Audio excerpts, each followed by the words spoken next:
सोचिए एक ऐसी शादी के बारे में जिसमें बाराती हो देव, दानव, यक्ष और गंधर्व। एक ऐसा विवाह जिसमें सृष्टि को चलाने वाले भगवान विष्णु खुद भाई का फर्ज निभा रहे हों और दुनिया को बनाने वाले ब्रह्मा पंडित बने हों। यह कोई कोरी कल्पना नहीं, बल्कि उस दिव्य जगह की हकीकत है जहां महादेव और पार्वती एक हुए थे। यह कहानी है उस पवित्र अग्नि की जो कहते हैं कि तीनों युगों से उस दिव्य मिलन की गवाह बनकर आज भी जल रही है। आज हम आज हम आपको ले चलेंगे देवभूमि उत्तराखंड की उन बर्फीली वादियों में जहां शिव और पार्वती का महामिलन हुआ था। यह सफ़र है रुद्रप्रयाग जिले में मौजूद त्रियुगी नारायण मंदिर का, जिसे महादेव की ससुराल भी कहा जाता है। तो चलिए हमारे साथ इस आध्यात्मिक यात्रा पर और जानते हैं इस अनसुनी कहानी को जिसके कण कण में आज भी दिव्यता महसूस होती है। इस दिव्य विवाह की कहानी शुरू होती है देवी सती के आत्मदाह से, जब वह अपने पति महादेव का अपमान बर्दाश्त नहीं कर पाई और अग्नि में खुद को भस्म कर लिया। उन्होंने अग्नि में खुद को भस्म कर लिया। अपनी प्रिय सती के जाने के गम में महादेव दुनिया से दूर होकर गहरी तपस्या में डूब गए। उधर सती ने पर्वतराज हिमालय और रानी मैनावती की बेटी पार्वती के रूप में फिर से जन्म लिया। बचपन से ही पार्वती का दिल सिर्फ महादेव के लिए धड़कता था। बड़ी होने पर उन्होंने शिव को पति के रूप में पाने के लिए कठोर तपस्या करने की ठानी। पौराणिक कथाओं के मुताबिक जिस जगह पर पार्वती ने यह कठोर तप किया वह गौरी कुंड के नाम से मशहूर हुआ, जो त्रियोगी नारायण से कुछ ही दूरी पर मौजूद है। उनकी अटूट तपस्या से आखिरकार महादेव प्रसन्न हुए। जब महादेव ने शादी का प्रस्ताव मान लिया तो इस दिव्य मिलन के लिए एक खास जगह चुनी गई। वह स्थान था पर्वतराज हिमालय की राजधानी त्रियुगी नारायण गांव। यह वही पवित्र भूमि थी जिसे तीनों लोकों में सबसे शुभ माना गया है। एक ऐसी जगह जो स्वर्ग से भी सुंदर थी और महादेव के घर कैलाश के बेहद करीब थी। पूरी सृष्टि इस शादी का इंतज़ार कर रही थी, क्योंकि यह सिर्फ दो लोगों का नहीं बल्कि शिव और शक्ति का मिलन था, जो ब्रह्मांड के संतुलन के लिए बेहद ज़रूरी था। अब बारी थी शादी की तैयारी की। यह कोई आम शादी तो नहीं थी, तो इसके आयोजक भी आम कैसे हो सकते थे।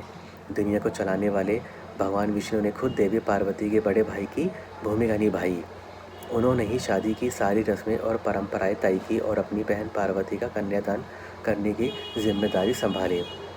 जरा सोच कर देखिए वह नज़ारा, जब भगवान नारायण अपनी बहन की शादी का सारा इंतज़ाम देख रहे होंगे, हर छोटी बड़ी रस्म को पूरा कर रहे होंगे।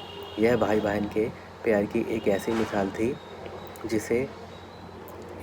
जिसे शादी को और भी खास बना दिया।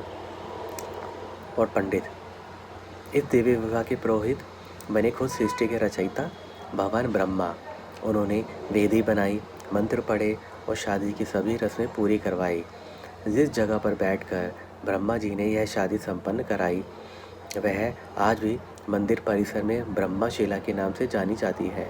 यह पत्थर की एक शिला है जिसे छूकर भक्त आज भी उस दिव्यता को महसूस करते हैं। बारात भी एकदम अनोखी थी। भोलेनाथ के गण, भूत प्रेत, यक्ष, किन्नर, नाग और देवता सभी इस दिव्य विवाह के गवाह बनने के लिए इकट्ठा हुए। जब महादेव अपनी बारात लेकर हिमालय की राजधानी पहुँचे तो पूरा माहौल शिव मंत्रों और मंगल गीतों से गूंज उठा। यह एक ऐसा नज़ारा था जिसे देखने के लिए तीनों लोग बेताब थे। अगर आपको शिव और पार्वती की यह दिव्य कहानी सुनकर अच्छा लग रहा है और आप इस जगह की ऊर्जा को महसूस कर पा रहे हैं तो इस वीडियो को लाइक करके अपना प्यार हम तक ज़रूर पहुंचाइए। इस शादी का सबसे बड़ा और जीता जागता सबूत है मंदिर के गर्भगृह के ठीक सामने जल रही अखंड धुनी।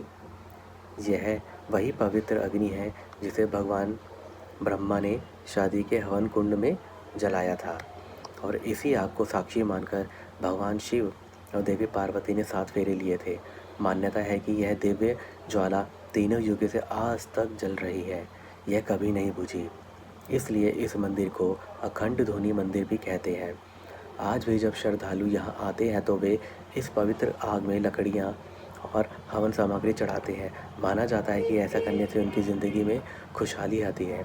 इस हवन कुंड से निकलने वाली राख, जिसे विभूति कहते हैं, भक्त अपने माथा पर लगाते हैं और प्रसाद के तौर पर घर भी ले जाते हैं। ऐसी मान्यता है कि यह दिव्य भस्म शादीशुदा ज़िंदगी में आने वाली हर मुश्किल को, हर परेशानी को दूर करती है और शिव पार्वती जैसे अटूट रिश्ते का आशीर्वाद देती है।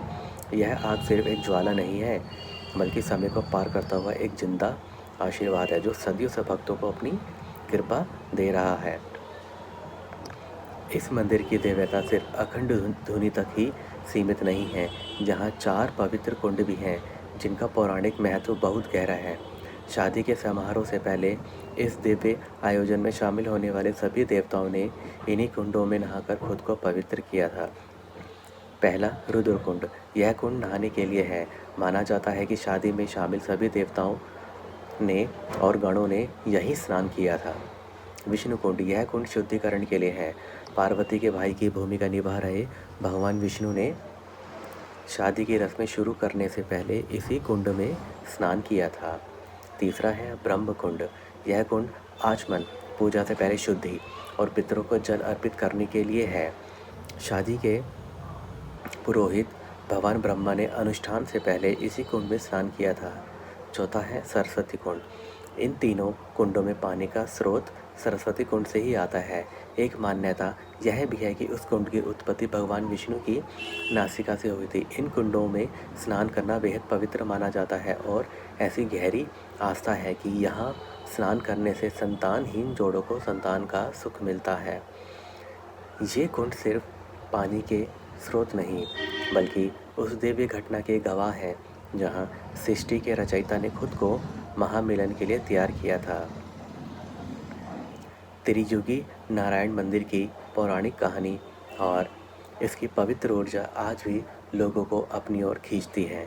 यह मंदिर आज एक मशहूर डेस्टिनेशन वेडिंग स्पॉट बन चुका है। देश विदेश से सैकड़ों जोड़े हर साल यहाँ आकर उसी अखंड ध्वनि को साक्षी मानकर शादी के बंधन में बंधते हैं, जहाँ कभी खुद शिव और पार्वती ने फेरे लिए थे। यहाँ शादी करने का तरीका बहुत सरल और पारंपरिक है। मंदिर समिति में रजिस्ट्रेशन कराने के बाद जोड़े पहाड़ी रीति रिवाजों के साथ शादी करते हैं। हल्दी मेहंदी से लेकर संगीत और बारात तक हर रस्म पूरे जोश और श्रद्धा के साथ निभाई जाती है। सोचिए, बर्फीली चोटियों के बीच देवदार के घने जंगलों से घिरे इस मंदिर में उस हमेशा जलने वाली आग के सामने 7 फेरे लेना कितना अद्भुत एहसास होगा। यह सिर्फ शादी नहीं, बल्कि सीधे शिव शक्ति से मिलने वाले आशीर्वाद जैसा है। यह मंदिर इस बात का सबूत है कि कैसे हमारी पौराणिक आस्थाएं आज की ज़िंदगी का भी एक अहम हिस्सा बन चुकी हैं। तो यह थी कहानी त्रियोगी नारायण मंदिर की, जो सिर्फ पत्थर और लकड़ी से बनी एक इमारत नहीं, बल्कि भक्ति, प्रेम और विश्वास का एक जिंदा केंद्र है। यह वो जगह है जो हमें याद दिलाती है कि जब विश्वास सच्चा हो तो भगवान भी धरती पर उतरकर रिश्ते निभाते हैं। यहाँ विष्णु भाई बनते हैं और ब्रह्मा पंडित बनते हैं और एक ऐसी आग जलती है जो सदियों तक प्यार का संदेश देती है। यहाँ की हवा में आज भी मंत्रों की गूंज महसूस होती है। यहाँ की मिट्टी में आज भी देवताओं के पैरों के निशान महसूस होते हैं और यहाँ की अखंड धुनी में आज भी शिव पार्वती के प्रेम की गर्माहट है। आपको इस दिव्य कहानी की कौन सा हिस्सा सबसे ज़्यादा हैरान करने वाला लगा? भगवान विष्णु का भाई बनना, ब्रह्मा जी का पंडित बनना, या फिर 3 युगों से जल रही वह अखंड धुनी? हमें नीचे कमेंट्स में ज़रूर बताइए। अगर आप ऐसी ही और भी पौराणिक और रहस्यमयी कहानियों की खोज में हमारे साथ चलना चाहते हैं तो आप हमारे YouTube चैनल को सब्सक्राइब करना ना भूलें। अगले वीडियो में हम पास की गौरी गुफा का रहस्य जानेंगे, जहां देवी पार्वती ने महादेव को पाने के लिए कठोर तपस्या की थी। तब तक के लिए हर हर महादेव।